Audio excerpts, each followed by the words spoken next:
What's up, it's Marco, Sage of Soccer, and today I'll be doing my preview for World Cup Group F. And this is a very fun group to talk about. We've got a lot of quality in here. I've been covering Canada throughout basically their entire rise, and it's just a really fun group with a lot of great players. I think we all love Luka Modric. Kevin De Bruyne might be my favorite player in the world right now, and Morocco is so fun to watch with all the skill they have in that team. But when you look at this group, I think if we're being honest, there are two teams that should be getting through, and that's Belgium and Croatia. Both of those teams are recent World Cup semifinalists and finalists, and I feel like the teams are just as likely to go far as they were in 2018. However, upsets happen at this World Cup. We remember Costa Rica in 2014, and Croatia's run in 2018 was a bit of an upset or Cinderella run as well. So there are definitely ways for Canada and Morocco to advance, and I will talk about them. But keep in mind, anything other than Belgium and Croatia getting through isn't. First, I'm going to be talking about Belgium. They're coming towards the end of their golden generation, and they still don't have a winner's medal there. They have a team full of talent, but I don't think there's really much balance in their team. However, that might change right now, because this is the first time I think Belgium really have two wingbacks that can be starting at a national team level, and their center backs are still good enough. They've got a good amount of steel in the midfield, and that can really help the creativity of their men up front. Kevin De Bruyne is elite, world-class. Lukaku, when a team is built around him, we know he can score. And Eden Hazard, I think he might still have some quality left in there.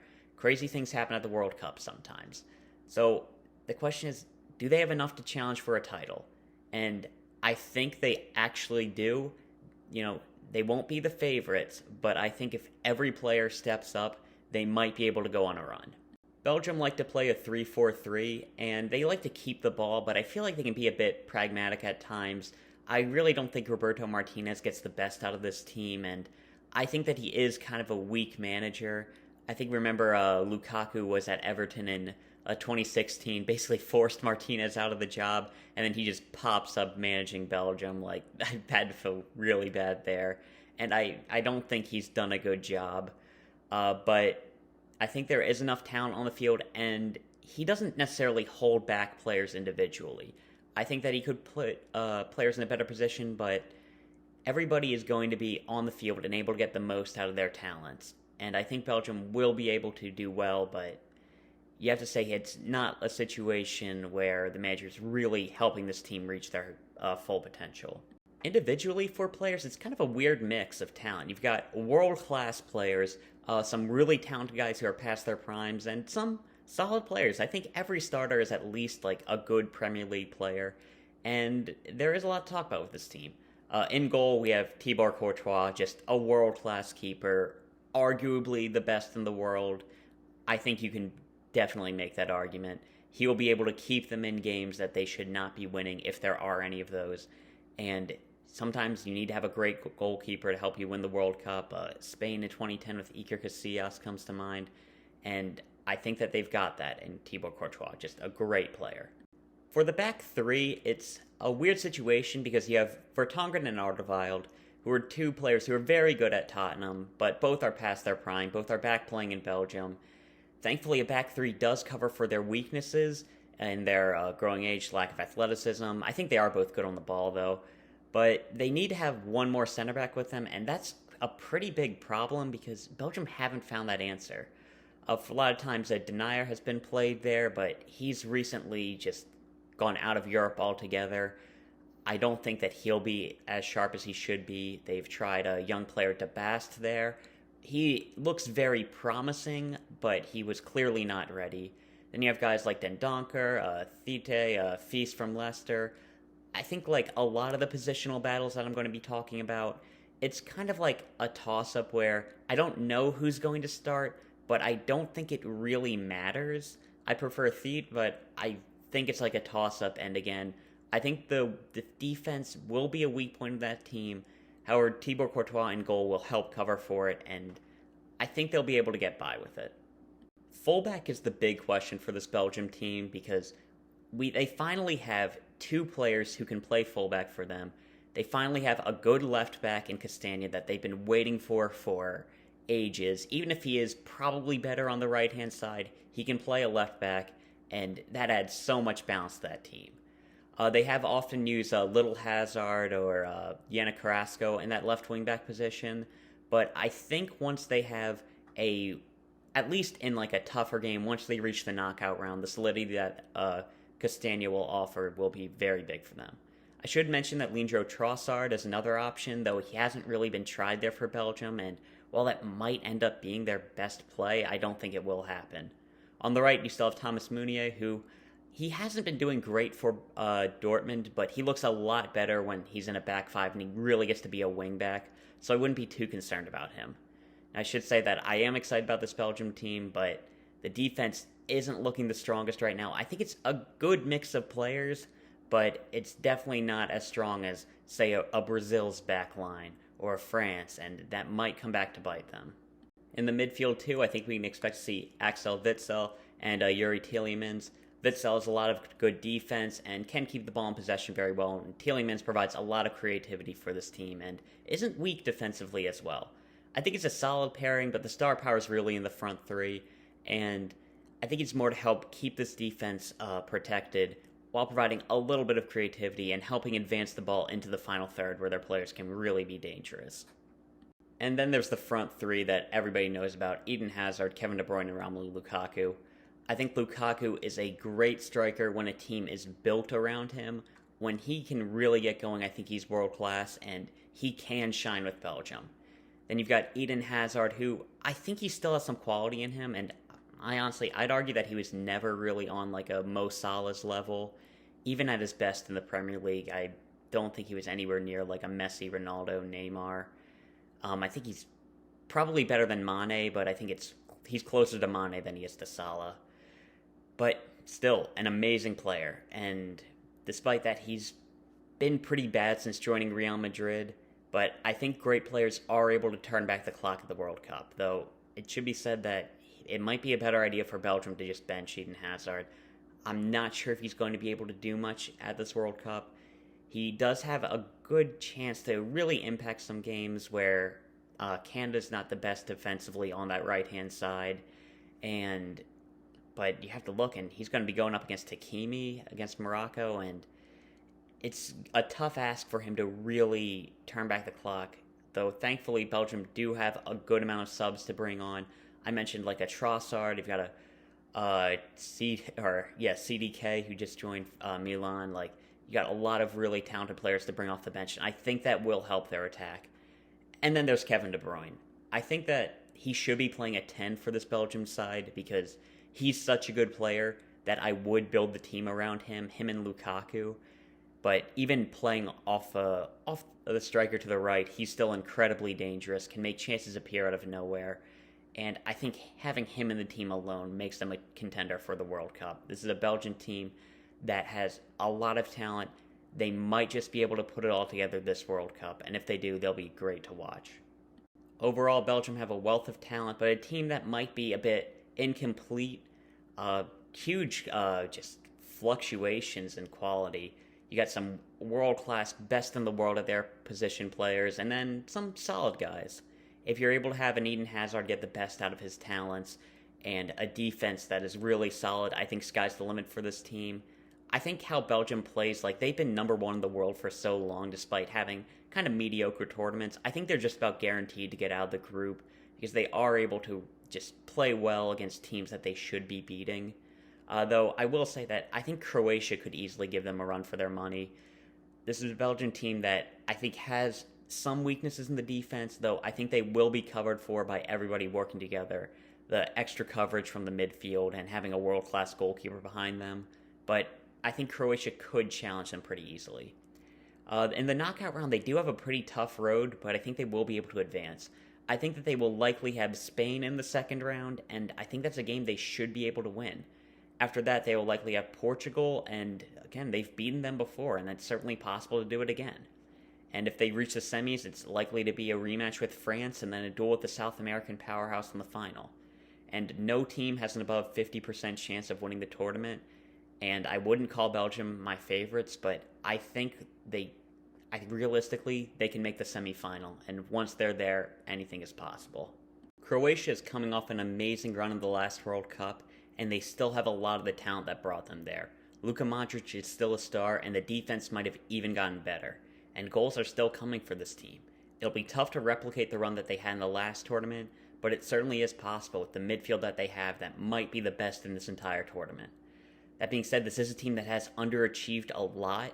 That 2018 World Cup run was the only great performance they put together in a tournament, going out early in the last 2 Euros with 2 winnable games against Portugal and Spain. If they put it all together, they can go far and might have the most potential out of anybody in this group, but that is a big if. Croatia play with a 4-3-3, an attacking style that commits a lot of men forward. With one of the best midfields in the world, they can easily control possession, and it's a fun way to play, and the team can score goals even without a truly elite striker up front. We saw how good Mario Mandzukic has been with how many chances this team creates, and I think their defense, it's definitely gotten better in terms of overall quality in my opinion, but I think this team is still very young and it might still be holding them back, though this is a team that will be very fun to watch. In goal, there's Linkovic, and he's kind of a microcosm of the team. He can be a great player at times, looking world-class for the saves that he makes, but he's also an inconsistent goalkeeper who might make a mistake that could cost them some points.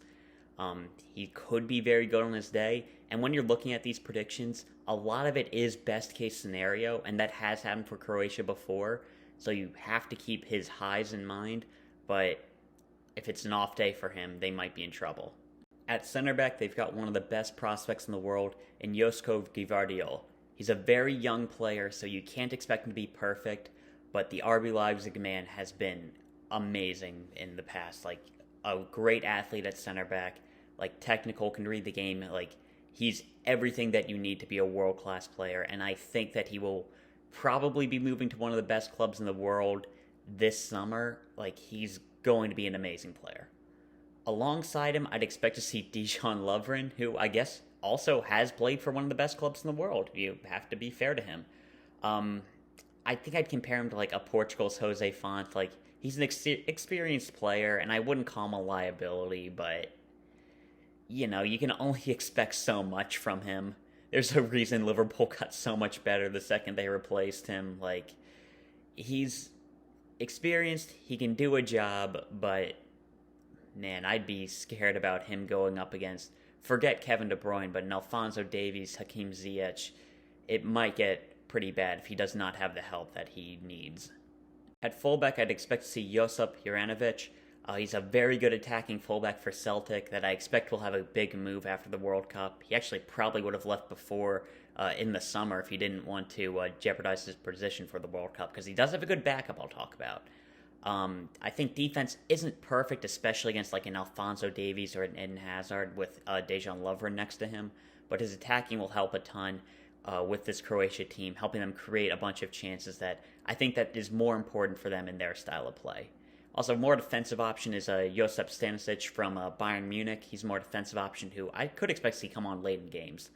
Then you've got Sosa on the left, another good attacking left back, though probably more of a wing back. He's still young and has ways to go, but there's a good amount of talent. Though I wouldn't expect him to be like truly great, like really shine this tournament, but he's a solid player. Then there's the world-class midfield. This team might have lost Ivan Rakitic, but it is still just as amazing. You've got Brozovic as a defensive midfielder who will really help this defense. I think they'll need it with how attacking they are with their fullbacks, but man, he's still just as technical, can push the ball forward really easily, and man, was such a crucial player for Inter when they won Serie A, and I expect him to have another great tournament here. And then you've got Kovacic, who we've seen him score some screamers at Chelsea. He's got good defensive work rate, another extremely technical Croatian midfielder. Something I love about Kovacic is whenever Real Madrid would play Barcelona when he was there, they'd use Kovacic to shadow Messi. Like, that's how much they trust this guy defensively. I think he's a very underrated player and will show how good he is this World Cup. And then Luka Modric, just world-class. That's all you can say about him. Just world-class, crucial player to this team. Then you have Perisic, who's a great winger who can come in and change the game. Defensive work rate will definitely help out the defense. And he's not as dynamic as he was in 2018, but he can still be a very dangerous player. Cutting in, putting in crosses, he's a very two-footed guy. So Perisic is one of the more dangerous players and really might be their biggest goal threat on this team. Then on the right wing, it's a bit tough to talk about. You might remember Rebic. He's probably not going to be back in the team after publicly calling the manager who got them to a World Cup final incompetent. Could be Pulisic who can come in. He's more of an attacking midfielder, but a very talented player who will be a creative outlet for this team. Then Vlasic is a more traditional wing who's looked very good for Torino, but I don't think he's as good of a player as Pulisic, but would definitely help fit the team a bit more. Then up top is going to be Kramaric. He's a bit more of a secondary striker than a true number 9. Thankfully, this team does create so many chances that they come up with goals usually anyway. But he's a very good player who has had a couple of great goal-scoring seasons, but I think he is at his best when he has another man in front of him. Ante Budimir is probably that guy. He's more of a target man and probably the more like-for-like swap with Mario Mandzukic, who did have an amazing run for Croatia in 2018, but he's just not really as good as Mandzukic, and similar to Vlasic I was talking about, and definitely to a higher scale, I think that he would probably hurt the team a bit more if he comes in, though I would save him for late in games if you really need a target man up front. Kramaric will likely be their main striker, even though he's not the biggest goal threat, and that might hurt the team a bit, but I think they still will create enough chances that they can score goals, and just having the better player on the field I think is the better option. I think Croatia will pretty easily get out of this group, though I don't think they have enough in them to defeat Belgium, but it is certainly possible. There are possibilities to lose in the group stage. I mean, Canada's got a very strong defense, lack of a true goal threat could hurt them, and maybe like the attacking threat that Morocco brings could trip them up. But I see them advancing, and I would be pretty shocked if they got tripped up. In the knockout round, they'd have to face Spain or Germany most likely, and I think that would be a great game, but it's a tough ask for them to get out. And after that, they'd likely have to face Brazil in the quarterfinals, and again, it's a really tough ask. In 2018, they had a relatively easy run to the finals, and even then, they won in knockout or extra time in all 3 knockout rounds. I think they should get out of the group, but after that, I'm really not sure how far this Croatia team can go. Now we have Canada, and they are definitely the underdogs going into this group, but they've been in this position before, and they've succeeded before. In CONCACAF qualifying, they won their group as underdogs over Mexico and the United States, and they played defensively the whole time. And that style, I think, transitions well, especially to their matches against Belgium, Croatia, and I think they got pretty lucky drawing Morocco, because I think if Canada had to be on the front foot and had to really attack an opposing team, I'm not sure if they'd be able to win. But they will be able to play a more defensive game, allowing their opponents to have the ball, I think, in every game this tournament. And there's certainly a path for them to advance. It's going to be a tough one, but they might be able to do it. Canada will be playing a defensive 4-3-3, at least in the big games, that's what I'd expect. They have been experimenting with the 4-2-3-1, and maybe they'd try it against Morocco if they really need 3 points, but they'd likely be playing the 3-4-3 in just about every game. As a defense, it's really not that great, but they have defended well as a team. But up front, there's the star power. Alphonso Davies is world-class, and Canada use him in the attack instead of at left back. Like, his freakish athleticism and technical ability makes him a threat to every team that he faces, including that slow Belgian defense, Dejan Lovren on Croatia. Like, it's certainly possible for him to flip a game. And then Jonathan David has been a very good striker as well. This team are underdogs, but I think they can play their cards right and get out of the group. Individually for Canada, starting off in goal, you have Milan Borjan. Might be a bit too hot in Qatar to use the tracky bottoms, but he's still a solid, well-traveled goalkeeper. He isn't world-class, and he won't win them games they have no business winning, but goalkeeper's not going to be an issue for this group. What is an issue, however, for them is their center backs. Their back three of Alistair Johnson, Kamal Miller, and Steven Vittoria. None are special players at all, and I think individually they're probably a bottom 5 center back group at this World Cup. They have stopped good teams from scoring in the past, and I think they are pretty good on the ball as a group, but if they really get attacked by somebody like a Kevin De Bruyne, a Hakim Ziyech, a Perisic, I struggle to see them being able to stop that attack. Fullback is a bit stronger with Sam Adekubi, and I think Tejan Buchanan will be the right wing back. Adekugbe has been very solid in Turkey, has played even better for Canada, and has the pace to keep up with very good attackers, and has shown a bit of ability bombing forward as well. And then Tajon Buchanan has been amazing for Canada. He can help out in attack and defense, can go forward very well, has been doing well in Belgium for Club Brugge, which is the level of a good amount of those players on that Belgian team. So I think Tajon Buchanan will be a real X factor for this Canada team that you might have other teams planning for a Davies and planning for a David, but Tajon Buchanan could really sneak up on some of these teams. He's a very talented player. Richie Laray is another possibility at a right back. They might do that if they go to a back four, though it would probably be Alistair Johnson. He has had good moments before, but really had a pretty bad move to Nottingham Forest. And I think with the lack of playing time, I'd be going with Tajon Buchanan. In the midfield, I'd expect to see Steven Eustáquio and Hutchinson. Eustáquio has been playing great for Canada, providing them with creativity and work rate, and I think he might be able to hang with some of those great midfields that he's going to be facing. He's certainly not at the level of the Croatian midfield or the Belgian midfield, but he's been starting for Porto recently, and I think he's a very good player.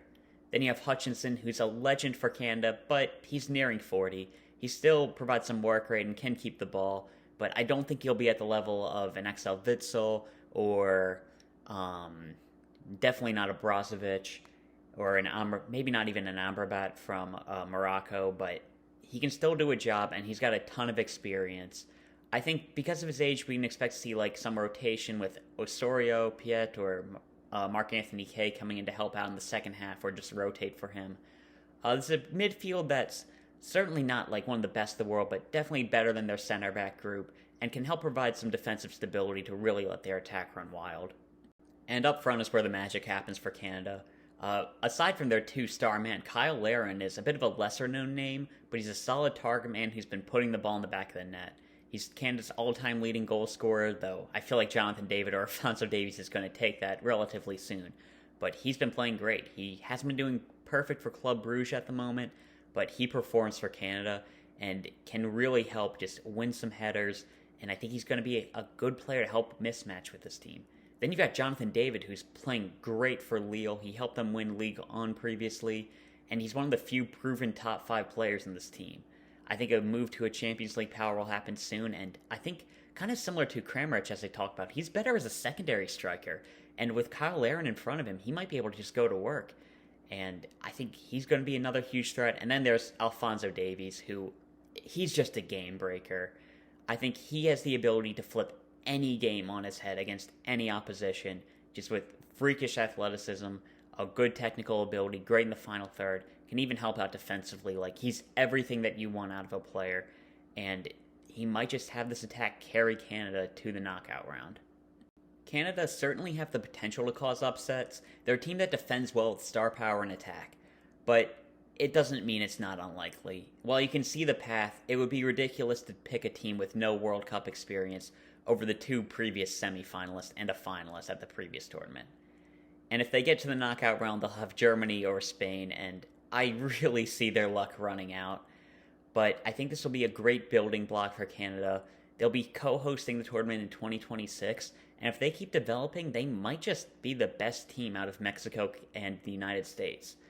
They should dream of going far at this tournament, but I think it'll remain a dream. Lastly, we have Morocco, and they're one of the tougher teams to predict due to them firing their manager in August. This makes it tough to gauge tactics and team selection, and really makes them tough to predict because you don't know what they're going to throw out there. However, it does mean that they will have a lot of good players back in the team. Their previous manager had Frozen, Hakim Ziyech, and some other players out of the team, and that gives them a massive boost. However, I struggle to see Morocco getting out of the group, and I'd actually say that despite them being probably a more talented team than Canada, I'd expect Canada to have a much better chance, because when you look at Morocco, like, their star player is an attacking-minded right back in Hakimi, and when you have such good attacking options, you don't really want to bunker in and play defensively, and I don't think that would be to their strength. But I don't think that they could beat a Belgium or Croatia just going head-to-head and trying to win against them. Defensively, they actually have a pretty decent group of talent.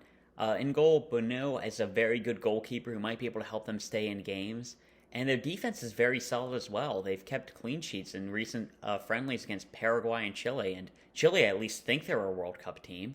Roman Saiz and Dari were able to keep clean sheets as a center back pairing, and there should be an upgrade on Dari as West Ham's Aguerd is returning.